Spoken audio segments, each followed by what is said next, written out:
D. James Kennedy Ministries presents Truths That Transform. Today on Truths That Transform, you will discover a dangerous group threatening the well-being of millions of Christians worldwide. What they regarded themselves as up to was what they called a grand jihad aimed at the elimination and destruction of Western civilization from within by sabotage.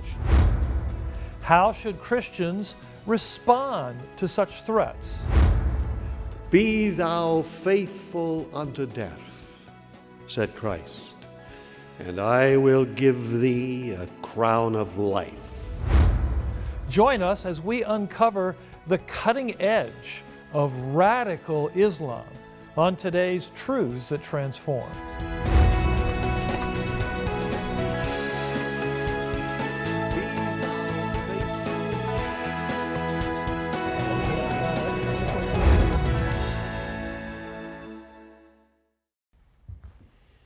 Welcome to Truths That Transform, a production of D. James Kennedy Ministries, where we are standing for truth and defending your freedom. In our pluralistic society, we often hear the cultural mantra that all religions are the same. Yet the evidence tells us a vastly different story. On today's program, we will look at a religious movement that aims to take away your religious freedom and most of your other freedoms as well. Yet it's gaining ground around the world and even here in America. And we will share some key resources to help you deal with it. As we begin, one massive organization may be spreading its influence around the world to further the goals of radical Islam. And that influence does not stop at the borders of the United States. Our own Dr. Jerry Newcomb has more.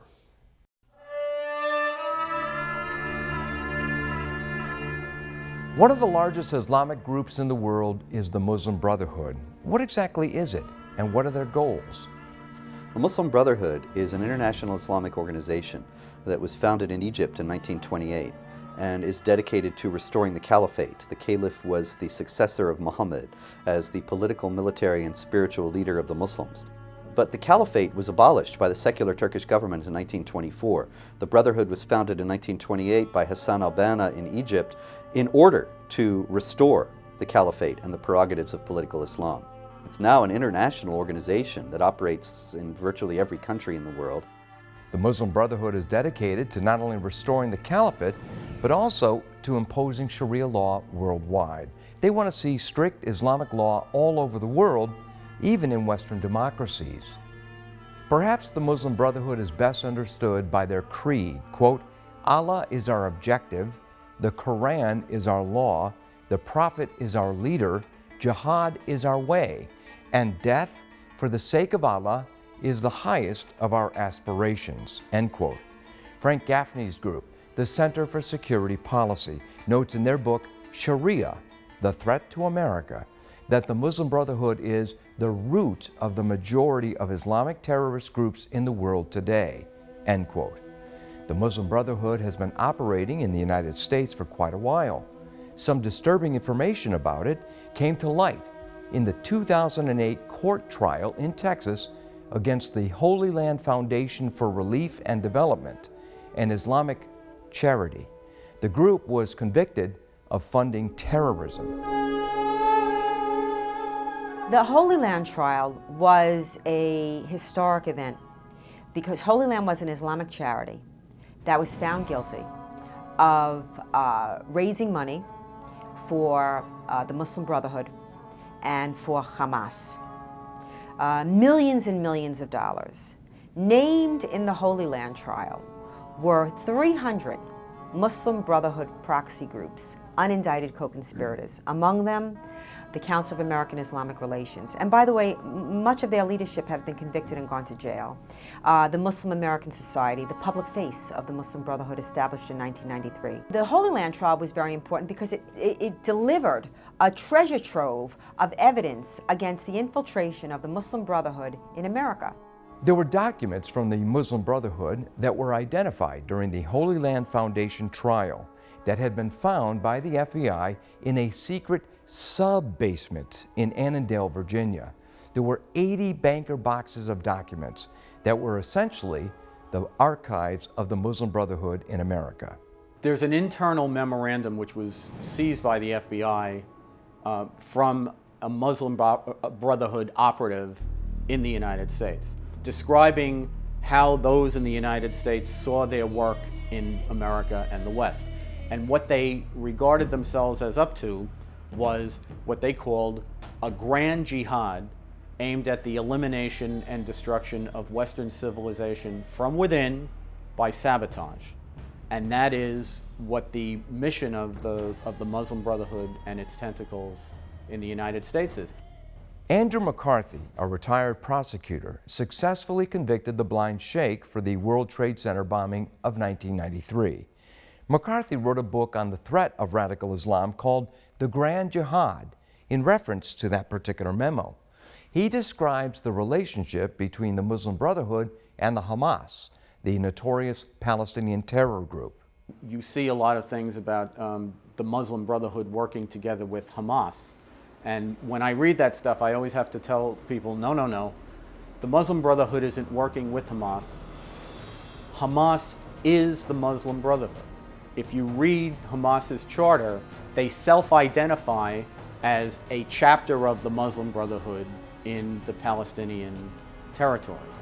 So it's not true that the Muslim Brotherhood is opposed to terrorism. Hamas is a terrorist organization. Critics of radical Islam note that many groups here in this country are front groups for the Muslim Brotherhood. Nearly every other alphabet soup of Muslim organizations in the United States, CARE, ISNA, the Islamic Society of North America, ICNA, the Islamic Circle of North America. These are all Muslim Brotherhood front groups. This was proven in the Holy Land Foundation trial.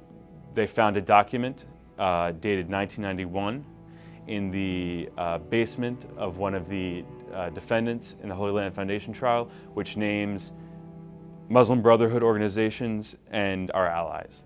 And all of these American organizations are on that list. The Council on American Islamic Relations is portrayed as a neutral civil rights organization, universally by the media. Yet CARE members were unindicted co-conspirators in the Holy Land trial. It was for a CARE function recently that U.S. Representative Ilhan Omar famously downplayed the infamous attacks of 9/11. CARE was founded after 9/11 because they recognized that some people did something. Omar Ahmed, the former chairman of the board of CARE, was quoted in 1998. Speaking to a Muslim group in California, he said, "Islam is not in the United States to coexist with other religions. Islam is in the United States to become dominant, and the Quran the only law of the land." He now denies having said that. The Muslim Brotherhood are situational terrorists. If terrorism is necessary and it's compelled by Sharia, and it's not counterproductive in the sense that it won't provoke such a blowback reaction that it actually rolls back any gains that the Islamist movement can make or has made, they're all for terrorism. But the strategy in the West is not primarily terrorism. It's primarily marching through the institutions. The Muslim Brotherhood is perhaps the largest Muslim group in the world dedicated to Islamism, the spread of Islam throughout the world. And the root cause, I believe, as a Muslim, is the ideology of Islamism, the ideology of wanting to create Islamic states that are supremacist, that believe there should be an Islamic law and government, that no other legal system takes precedence, that government should be ruled by clerics or those that believe in Islamism. And ultimately, until we start to build relationships with Muslims that are working against political Islam and the establishment of the Islamic State, I think we're going to continue chasing our tails domestically and globally for the next many generations to come.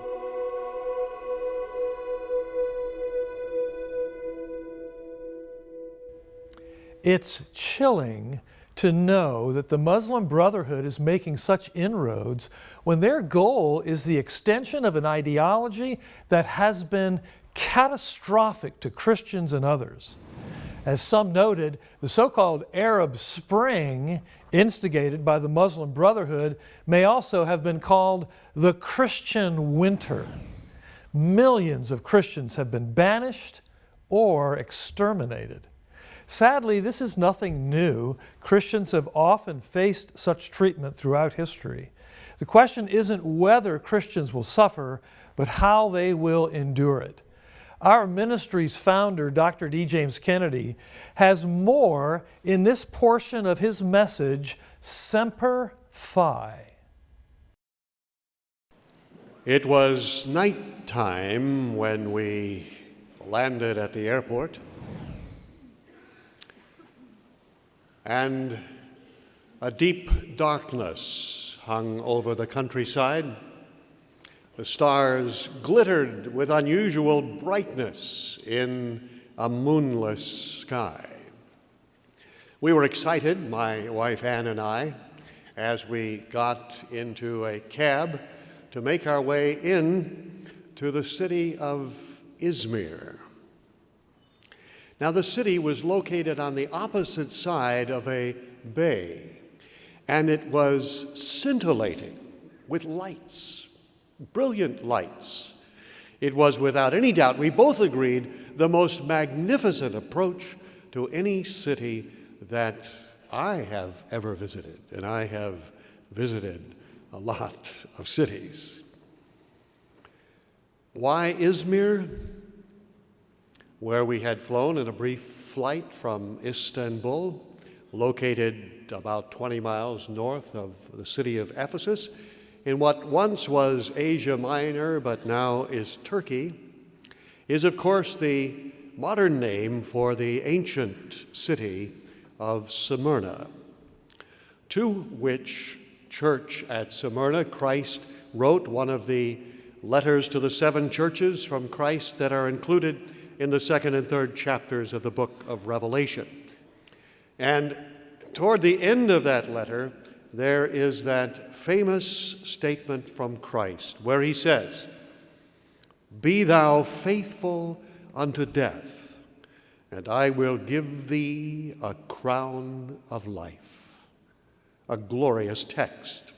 And it seems like the concepts of fidelity and honor and loyalty are disappearing from our culture. This was not true, however, in Smyrna. In the centuries before Christ, Smyrna had become a Roman colony, and they were noted for their faithfulness, for their fidelity to the empire and to the Caesar. And when other cities were attempting to secede, when treachery and conspiracies were abounding, where wars are raging around them, the city of Smyrna remained ever faithful. And in the 1st century AD, when Christ was brought by the apostle to the city of Smyrna, many came to know the Savior, and they too were known as faithful Christians. And so this encouragement from Christ, "Be thou faithful unto death, and I will give thee a crown of life." They were faithful Christians. In fact, the bishop at the church at Smyrna, when these words were written by Christ, by John rather, was one of John's disciples, one of John's converts named Polycarp, one of the great famous church fathers in the 2nd century. Polycarp, who became a martyr for Christ. He was brought to trial when he was 86 years old. And he said that all of his life he had followed Christ since he was just a child. And Christ had never failed him. He had ever been faithful. How could he deny him now? And Polycarp was martyred for his faith and received that crown of life. But the church at Smyrna remained faithful, even after the onslaught of Islam, when thousands of Muslims began to come out of North Africa and Saudi Arabia, into Asia Minor, now Turkey, and trying to take over all of Europe. And they remained firm and resisted that onslaught until 1424. They were the last city in Asia Minor to finally yield to that onslaught. They were faithful unto death. Well, why the title Semper Fi? It is the motto of the United States Marines. Semper Fi, the shortened form of Semper Fidelis, which means always faithful. Jesus was the ever faithful Semper Fidelis man. The book of Revelation calls him that sat upon the white horse, whose name was Faithful. And his followers in Revelation 17, it's described as, and they that were with him are called, chosen, and faithful. Faithful, of course, means full of faith. We should be faithful to Christ and serve him through his church. We're called to be soldiers of Christ. We're called to endure hardness for his sake. We are told and admonished by Christ, be thou faithful unto death, and I will give thee a crown of life. Not a miserable, half-living existence like many people eke out in this world, filled with sorrows and pains and aches and heartaches and heartbreaks and finally death, but a glorious, everlasting, never-ending, imperishable life in paradise, in a body that will never grow old, will never get arthritis, will never, ever die. Christ says, I will give them the crown of an imperishable and never-ending life. And to whom will he give this gift? To those that are faithful. Now, note well that we are not saved by our own doing. We are saved by faith in the faithful one who is Christ, because none of us, if the truth is really known, are Semper Fi. We are more or less faithful at best. But Christ is the ever faithful one, and when we take hold of him by faith, his faithfulness flows into us. And so therefore one of the inevitable qualities of those who are connected to Christ by faith is that they are filled with faith. They are faithful unto death.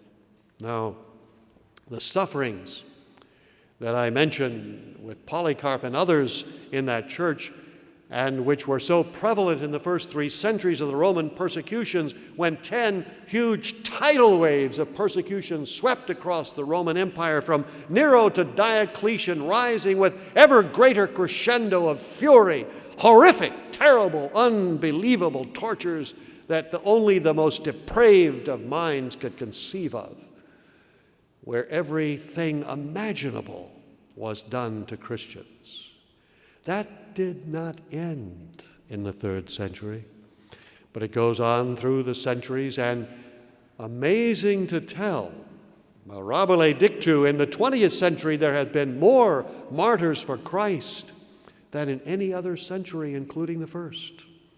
Millions upon millions of Christians have been found faithful unto death in this century. The Chinese in the Cultural Revolution killed every Christian they could find or get their hands on. The Koreans in North Korea took whole bodies of Christians and marched them onto bridges and pushed them off the bridges into freezing water amidst the ice to freeze and drown. And so it has been, and so it is. Are you faithful unto death? Salvation, as I said, is through faith in Jesus Christ, but our faithfulness is the only way that we can reveal the reality of that faith. Am I a Christian? Are you? The only way that you can know that I am a Christian, that I have faith, that I am filled with faith, the only way that you can know that is that I am faithful. And dear ones, I am worried about some of you. I do not see the faithful service of Christ in the core of his church, the soldiers of Christ. Be thou faithful unto death, and I will give thee a crown of life. Death, life. The promise of him who is life itself. Ah, dear ones, how our nation, how our church needs faithful ones. I hope that this day, many of you will commit your lives or commit him afresh to be faithful unto Christ. And you will take for your own the motto of the United States Marines, Semper Fi, ever faithful, O Christ, my King. The Lord calls us to stand faithfully to the end, even if that means suffering for his name. But we are also called to remember our brothers and sisters in chains and to work to alleviate their suffering. Much of the suffering of Christians in the world today comes at the hands of Islam. And that's why it's so vitally important that you understand the truth about Islam and its most radical variants. You won't get the truth from the mainstream media or even often from our own government, all of whom have shown a propensity to soft-pedal Islam since the 9/11 attacks. But we have some important resources that will shine the light of truth, resources you can share with others. The first is the Truth in Action Q&A booklet, What Does the Bible Teach About Islam? This booklet succinctly lays out the facts on the key differences between Islam and Christianity and how Christ offers hope that Islam cannot. We would like to send you a 5-pack of this booklet as our thanks for your generous donation to the ongoing work of this ministry. Keep one for yourself and share the rest with friends, loved ones, and members of your Sunday school class, or anyone else who needs a greater understanding of the biblical truth about Islam. Simply write to us at D. James Kennedy Ministries, Box 11154, Fort Lauderdale, Florida 33339, or call toll-free 877-962-7677, or you can go online to djkm.org. The greatest threat to Christians in the world today is radical Islam. But you would not know that to listen to the media. In fact, you might think that the threat is the other way around. Yet a recent British government report noted that 80% of the religious persecution in the world today is committed against Christians, and Islamic countries are the chief perpetrators. Robert Spencer takes the mask off of Islam and exposes it to the truth in his outstanding book, The Politically Incorrect Guide to Islam and the Crusades. This is one of the very best references on Islam that you will find, and it tells you the truth that many in the mainstream media and our own government go out of their way to obscure. We will send it to you, as well as the 5-pack of the Truth in Action Q&A booklet, What Does the Bible Teach About Islam?, as our thanks for your generous donation of $40 or more. That's the booklet 5-pack for your generous donation, and the 5-pack plus Robert Spencer's Politically Incorrect Guide to Islam and the Crusades as our thanks for your donation of $40 or more. And help us remain a beacon of gospel truth on issues like this to a nation desperately needing the grace of Jesus Christ. Simply write to us at D. James Kennedy Ministries, Box 11154, Fort Lauderdale, Florida 33339, or call toll-free 877-962-7677, or you can go online to djkm.org.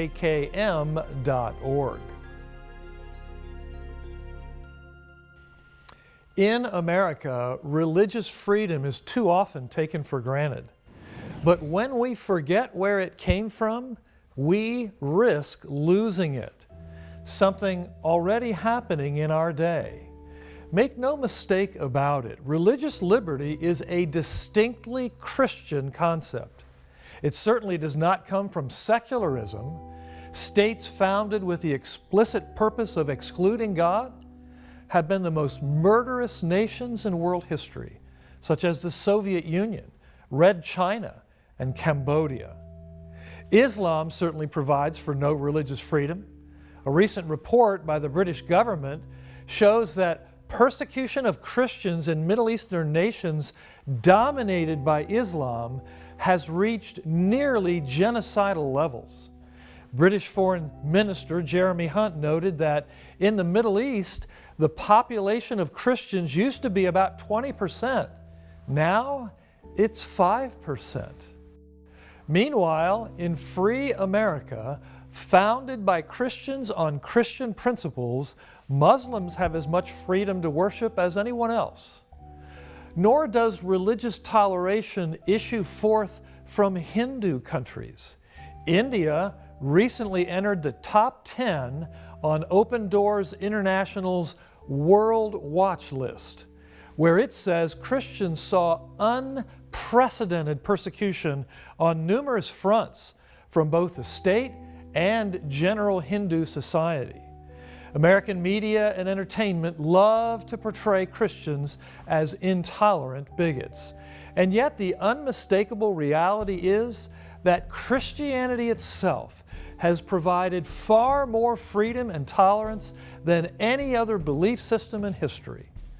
Ironic, then, that they continue to try to excise it from American life in the name of tolerance. In the name of Jesus' command to love our neighbor as ourselves, we must not allow that to happen.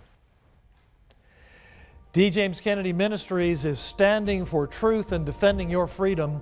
Thanks for joining us for this edition of Truths That Transform. I'm Frank Wright. We'll see you next time. Next week on Truths That Transform. In the midst of this century of atheism and godlessness, we are also seeing a tremendous century of persecution. Most people in the world don't understand that there is a worldwide war being waged against Christians. That's next week. Today's program is available on DVD for your gift to this ministry of any amount. Please call, write, or log on to our website today. This has been a production of D. James Kennedy Ministries.